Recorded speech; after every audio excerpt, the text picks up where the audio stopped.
Əziz və hörmətli xalqım, dəyərli soydaşlarım, əsasən buradan cənub bölgəsinə səslənirəm.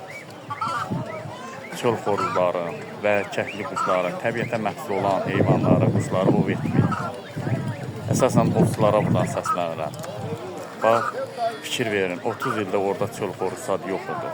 Yəni, orada vətəndaşlarımız da fəaliyyət göstərir. Məsələn, təbiətə məxsus olan çöl xoruzlarının canlanmasında çox böyük zəhmətim var. Demək olar ki, təbiətə məxsus olan quşlardan gətirib orada geniş yayınasında. Qaşqal dağıdır, Vat dağı ördəyidir, çöl xoruzlarıdır, qırqovlardır. O cümlədən dağlıq zona olduğu üçün təbii çay axıntılar, təbiətdə baş vermiş hadisələr, yəni yağışın nəticəsində o sel olarkən yığıb o balıqları aparır Biləş çayı əsasında, Qovqar çayı əsasında aparır Lənkərana tökülür, dənizə çıxardır. Yəni dağlıq zonadır. Yardımlı rayonun Pilə kəndi var, onun aşağısında şəlalə var. Oradan o balıqlar qalxıb kürün tökə bilmir. Canlanması isə əsasən Masallı Nil bağı tərəfli böyük bir göl var, qabağa kəsirlər. Ekologiya Nazirliyi yəqin ki, orada xəbərdarlığı nəzarəti var. Balıqlar çay yuxarı şirin su ilə gəlir, kürün tökə bala verə bilmir.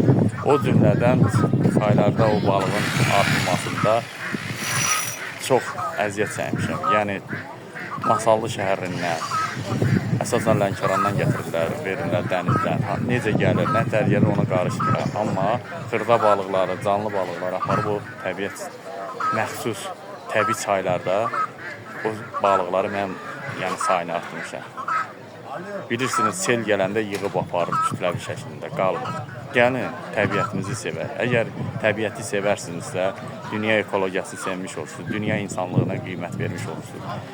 Ekologiyanın tarazlanmasına səbəb olur. Vəhşicəsinə, ümumiyyətlə, təbiətə ziyan vurmaq olmaz. Əgər bütün dünyada ağacları kəsirlər, görürsünüz, heç kim demir. Amazon meşələrindən, Sibir meşələrindən, Hindistana kimi bütün dünyanın hər yerində ağacları məhv edir.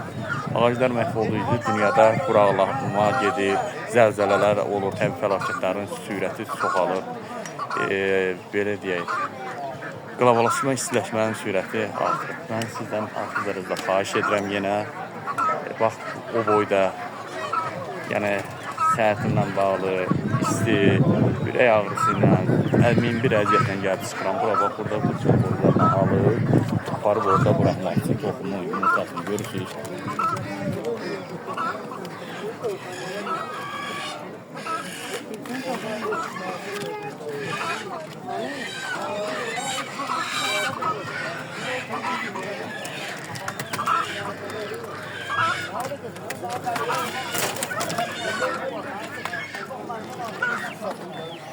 Yəni, belə gözəl təbiətə məxsus olan quşları canlandırmaq lazımdır, məhv etmək yox. Görürsün, nə gözəllikdir. Yəni, kütləvi şəkildə təbiəti soyqırım etməyin, vəhşi hərəkətlər etməyin. İnsan olun. Mənim buradan sözüm sizə odur ki, təbiətə zərər vurmayın. Milyonlarla olsa, 100 minlərlə olsa deyərəm ki, hə. Görürsünüz, demək olar ki, 2017-ci ildən ta 26-cı ilə kimidir, orada böyük bir canlanma olur. Onun bir vətəndaşın və ya 2 vətəndaşı sadəcə. Derişdə də mənim kimi bir vətəndaşımız var, təbiətə can yanır. Ona görə ki, gəlin, əl-ələ verək, başa düşək bir-birimizi, əl-ələ verib təbiətimizi canlandıraq. Sağ olun, təşəkkür edirəm.